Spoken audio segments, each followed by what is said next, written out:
Olá, boa noite. O tempo agora no Novo Um Canal é para a saúde e tenho na minha companhia pela primeira vez o Dr. Dinis Carmo. Doutor, é com muito gosto que estou aqui nesta mesa consigo no Tempo de Saúde. Um programa hoje diferente. Até agora, nos 3 primeiros episódios, foi falado do túnel do Carpo e hoje nem eu que estou a apresentar este programa, sei o que é que vamos falar aqui. É uma surpresa. Boa noite. Olá Fátima, boa noite também aos telespectadores. Olha, eu realmente na semana passada tinha dito que íamos falar acerca dos exames complementares de diagnóstico. Mas como a vida é cheia de surpresa e nós estamos sempre a ser surpreendidos por factos novos dos quais não estamos à espera, aliás, acho que o tempo que estamos a viver hoje em dia é bem exemplificativo disso. Eu resolvi mudar o tema da nossa conversa e eu hoje, se me permite, queria falar de futebol. Pode ser? Dos festejos do Futebol Clube do Porto. Olha, eu queria falar de 3 coisas. Dos festejos do Futebol Clube do Porto, das declarações do presidente do Futebol Clube do Porto e também queria explicar às pessoas como é que os médicos, tal qual como os treinadores de futebol, também rapidamente podem passar de bestiais a bestas. Gostava de explicar esta situação. Por qual quer começar? Pela parte dos Olha, médicos? vamos começar pelos festejos. Não, vamos começar pelos festejos e eu, a propósito disso, que é o mais recente, eu ainda não disse nada e creio que a maior parte das pessoas já adivinhou aquilo que eu vou dizer e que é dizer que lamento imenso e acho que foi um espetáculo absolutamente deplorável aquilo que nós vimos. Quer dizer, pessoas em barrotes, portanto em massa, sem qualquer tipo de regras nem distanciamento social, muitos deles sem máscara, aos gritos, a cantar, ou seja, na prática, espalhar perdigotos por metros de distância, o que são as condições ideais para a propagação do vírus. Ora, isto, acho que num país que até há bem pouco tempo teve submetido a medidas draconianas de isolamento, de confinamento, de encerramento de todo o tipo de estabelecimentos comerciais e não só, assistir a uma coisa dessas que põe em perigo, pode pôr em perigo, quer dizer, tudo aquilo que foi feito até agora, no sentido de conter a epidemia, acho que é absolutamente lamentável, até porque se tratava de um acontecimento absolutamente previsto. As autoridades sabiam o que se ia passar. Já tinham alertado, portanto, aliás. tinham, exatamente, e não fizeram absolutamente nada para impedir aquilo que se passou. O que eu acho que, mais uma vez, atesta, infelizmente, da falta de coragem e de capacidade de reação daquelas pessoas que, infelizmente, nos engovernam. Acha que esta foi uma prática do Futebol Clube do Porto ou se tivesse sido outro clube qualquer, inclusive o Benfica, o Sporting, aconteceria o mesmo? Sim, com certeza que sim. Aliás, nós até já tínhamos a experiência, porque embora eu também não seja propriamente um adepto de futebol, mas vejo televisão como qualquer pessoa, e ainda há bem pouco tempo vimos aquilo que se passou em Itália. Passou-se exatamente a mesma coisa quando foi o final do campeonato italiano, em que também se verificou realmente um ajuntamento de pessoas absolutamente inaceitável, ainda por cima num país, como nós sabemos, foi uma das principais vítimas do Covid. Acha que o governo, de certa forma, poderia atrasar ou então não voltar à Primeira Liga, os jogos, de forma que acontecimentos desses não tivessem lugar aqui em Portugal? Olha, eu aí, se não se importa, passava então às declarações do presidente do Futebol Clube do Porto. Sim, força.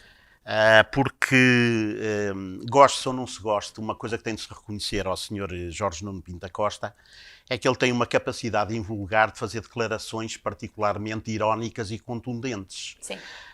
E eu estou-me a lembrar daquilo que ele disse relativamente à assistência dos estados de futebol, ao Bruno Nogueira e às touradas. Realmente não se compreende, eu como técnico de saúde e como profissional, não entendo de maneira nenhuma por que razão é que não é permitida a assistência nos estádios, uma vez que se trata de estabelecimentos ou de instituições, quer dizer, amplas, arejadas. Se nós temos um estádio de futebol que tem capacidade para levar 50 mil pessoas, se levasse 10 mil, estamos a falar de uma distância de 5 cadeiras entre cada 2 espectadores, isso com certeza que respeitava a distância de 2 metros que é aconselhada. Enquanto que num teatro ou num cinema é evidente que isso não é possível realizar. De maneira que eu acho que das duas uma, ou efetivamente os espetáculos desportivos eram pura e simplesmente proibidos, não pelo espetáculo em si, mas para evitar este tipo de manifestações que eram de esperar. Ou então acho que era fácil organizar de maneira aos jogos terem assistência com todas as condições exigidas pela situação que estamos a viver. Acha que, de certa forma, se fosse possível assistir aos jogos no estádio, depois as concentrações no exterior, como aconteceu na noite passada, não seriam tantas, a euforia por festejar não seria tanta, visto que os adeptos já tinham estado dentro do estádio? Olha, eu muito sinceramente não sei se estou habilitado a responder a essa pergunta por duas razões. Porque eu não costumo fazer futurologia e também não tenho por hábito falar daquilo que não sei. Eu penso que provavelmente as pessoas se iriam juntar à mesma, não é? Quer dizer, se tivessem ido ao estádio, com certeza que na mesma, se houvesse muitas pessoas que fossem impedidas de entrar, e com certeza que o seriam, pois iriam festejar cá fora, portanto, ou novamente na Avenida dos Aliados. Agora, o que eu acho é que as autoridades deviam ter tomado medidas no sentido de evitar que isto se passasse, porque, como digo, isto era um acontecimento absolutamente imprevisível, não foi nada que realmente tivesse caído das nuvens em que não tivesse já toda a gente à espera.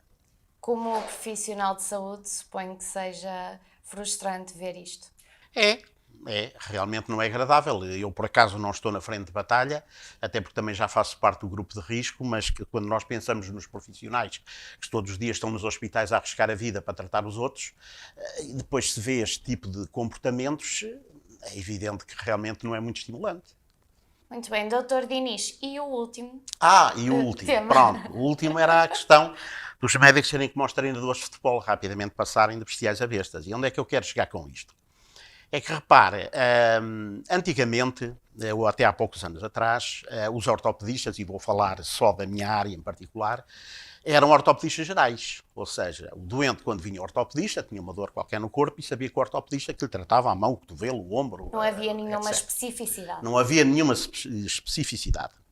E de há uns anos esta parte, sobretudo em alguns hospitais particulares, com cerca de 35 anos de atraso em relação aos Estados Unidos, passou-se a seguir uma nova filosofia, que foi as pessoas serem ortopedistas por secções. Ou seja, o colega que faz joelho não faz ombro, o que faz ombro não faz coluna, o que faz coluna não faz mão e assim por diante. Ora bem, porquê é que isto se verificou, ou se tem vindo a verificar? No fundo, por uma razão muito positiva. É porque, como eu também disse na semana passada, realmente o avanço na medicina tem sido absolutamente galopante e, como tal, torna-se cada vez mais difícil a um técnico de saúde manter-se atualizado em todas estas áreas. E daí haver uma justificação para haver uma compartimentação, digamos, das várias áreas. Para além do mais, no caso do nosso país em particular, e não só, há outras duas razões que eu penso que também recomendam este tipo de atuação, ou que são a favor deste tipo de atuação. E que se prende com o treino dos internos, ou seja, com o treino da especialidade. Porque, repare, aqui há dois fatores. Um deles é que também, no meu entender mal, nós vemos que a traumatologia continua nos nossos serviços hospitalares. Isto, aliás, não é uma característica só do nosso país, quero-lhe já dizer, mas dizia eu que a traumatologia continua ligada à ortopedia eletiva. Ora, porquê é que isto é um inconveniente? Porque, embora nós estejamos a falar, digamos, da mesma matéria-prima, que são os ossos e as articulações, a verdade é que, quando se trata de traumatologia e de ortopedia não traumática, é possível, efetivamente, dividir as águas, porque os diagnósticos são diferentes e muitas vezes até os procedimentos também são diferentes. E o tratamento? E o tratamento. Pronto. Qual é o problema que surge efetivamente desta não separação? É que, repara, a traumatologia assume, digamos, uma importância enorme nos serviços de ortopedia. Porque devido aos acidentes de viação, aos acidentes de trabalho, aos acidentes domésticos, etc., a traumatologia, se você for a qualquer serviço de ortopedia de qualquer hospital nacional, as camas de traumatologia são talvez 80% ou mais até do total. O que quer dizer que os técnicos de saúde, sobretudo aqueles que estão em formação, têm pouco tempo para se dedicar a outras áreas que não a traumática. Pronto, também um outro aspecto que não vale a pena negar, eu acho que não vale a pena estar a tapar o sol com a peneira, é que se trata de internos que estão nos hospitais centrais, como seja, por exemplo, o Hospital de São João, ou de Santo António no Porto, ou de Santa Maria em Lisboa, para mencionar só 3, é evidente que não há qualquer problema em os formandos passarem pelos vários serviços, porque há várias unidades, subunidades, há especialistas nas várias áreas e isso, em princípio, não há problema. Agora, se há realmente um jovem especialista que está confinado, digamos, a um hospital distrital, isto não é tão fácil. E pode, inclusivamente, haver determinadas áreas que nem sequer existem naquele hospital. É claro que, teoricamente, esta deficiência pode ser suprida, fazendo com que essa pessoa se desloque durante algum tempo aos hospitais centrais, ou até, se tiver vontade e a capacidade económica, porque infelizmente isto ninguém paga, tem de ser o próprio formando, pode inclusive ir ao estrangeiro, a um serviço de especialidade e permanecer algum tempo. Mas é evidente que isto não é a mesma coisa. Daí haver uma justificação para que realmente a ortopedia, assim como outras especialidades, se dividirem em subsecções. Qual é o problema? O problema, tal qual como eu vejo, é que isto não há bela sem senão, ou seja, não há nada que só tenha vantagens e não tenha inconvenientes. E o inconveniente que é perfeitamente perceptível é que, repara, é que, eu como digo, a ortopedia eletiva não é como a traumatologia. Quer dizer, por exemplo, quem sofre de artroses não é normal ou habitual a pessoa sofrer de artrose só de uma articulação. Habitualmente as artroses são uma doença generalizada do organismo e habitualmente quem tem uma artrose numa anca também a tem no joelho, também é capaz de ter no ombro, nos dedos, etc. Sofrer de um túnel cárpico, etc. E, portanto, isto é uma noção que me é transmitida pelos próprios doentes, às vezes para eles acham muito esquisito e um bocado constrangedor, quer dizer, eles terem de percorrer às chamadas médicos, terem de ir ao António, ao Joaquim, ao José, ao João, e muitas vezes ficam naquela, mas afinal de contas, quem é que me está a tratar? Isto tem também problemas de caráter económico, porque é evidente que se ele, em vez de consultar um especialista, vai ter de consultar 5 ou 6. Depois também por causa dos exames complementares, porque estas consultas habitualmente não são dadas no mesmo dia. Aliás, perdido. Até tempo perdido. Depois, muitas vezes, o doente precisa de fazer exames complementares. Um pede uma coisa, depois, passado meio dúzia de dias, o outro pede outra, e a pessoa, quer dizer, anda, digamos, nesta gigajoga. Pronto, isto é, efetivamente, um dos inconvenientes que tem esta subespecialização. Depois também outra coisa que se pode pôr em causa é se isto é efetivamente necessário na grande maioria das situações. Porque, repare, felizmente para os doentes e também para os médicos, a maioria das situações são situações rotineiras e relativamente simples. A Fátima, se falar com um especialista, por exemplo, de medicina familiar, com certeza que ele vai dizer que o seu dia-a-dia são TOTS, são diabetes, são tensões altas. Faz uma triagem. Exatamente, quer dizer, não são feocromocitomas, que é um palavrão que tenho a certeza que a maior parte das pessoas nem sequer sabe a que é que se refere e vão continuar sem saber, porque eu também não me vou sequer dar ao incómodo de estar aqui a explicar o que é semelhante bicho. De maneira que é evidente que o ortopedista geral está, digamos, tem a capacidade, evidentemente, de tratar um grande leque de situações que, no fundo, são a maioria das situações do dia-a-dia. Depois, o último aspecto para que eu gostaria de chamar a atenção, e aqui tenho de fazer uma declaração de interesses, eu tenho a dizer que despoderadamente vou defender a minha dama, e que é o facto de haver um colega que só faz mão, a única coisa que quer dizer é que ele só faz mesmo mão. Mas isso não quer dizer que ele faça mão melhor que os outros que fazem mão, pé, joelho, ou que têm mais experiência nessa matéria.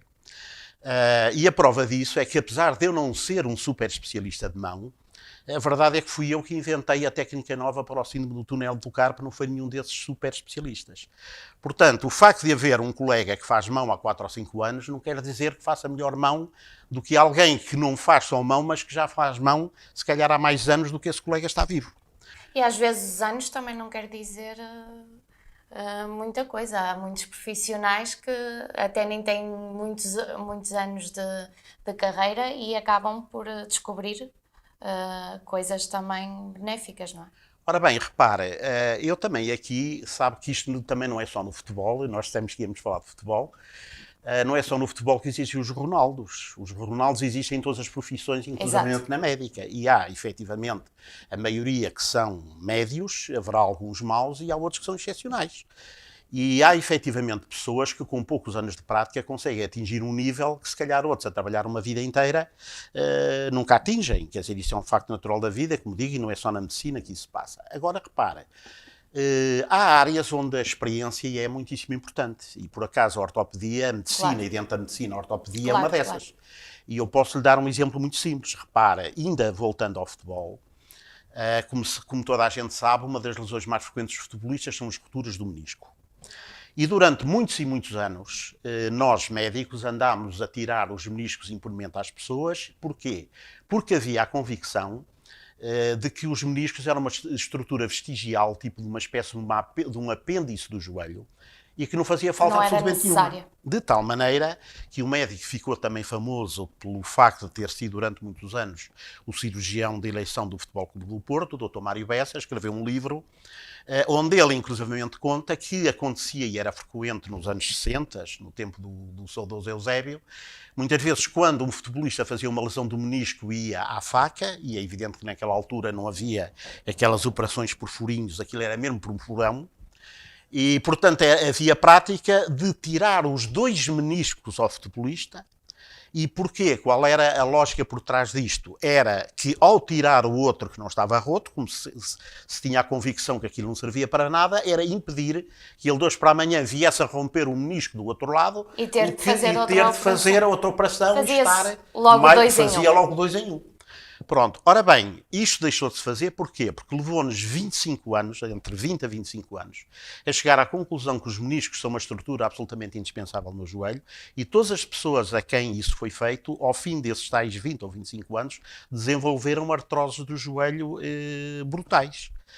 Eu posso lhe dizer que, por acaso, tive já há muitos anos, e até já nem me pergunto bem que circunstâncias, eu tive a oportunidade de ver uma radiografia dos joelhos de Eusébio. E digo-lhe que realmente a pessoa ficava a olhar para aquilo e gostava a perceber como é que aquele homem andava. Portanto, a experiência é muito importante claro. E portanto, eu aqui aconselhava as pessoas a não deixarem de consultar os especialistas ortopedistas de gerais, até porque eles são uma espécie de vias de extinção e eles não vão durar muito mais tempo.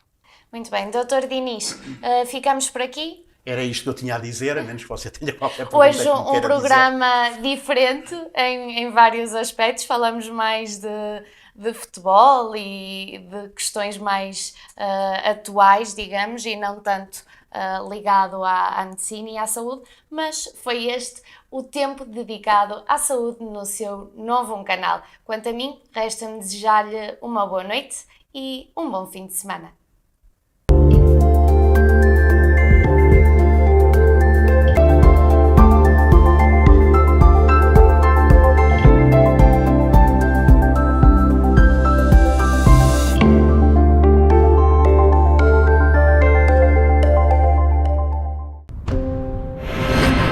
Novo Canal. Sempre Novum, sempre seu.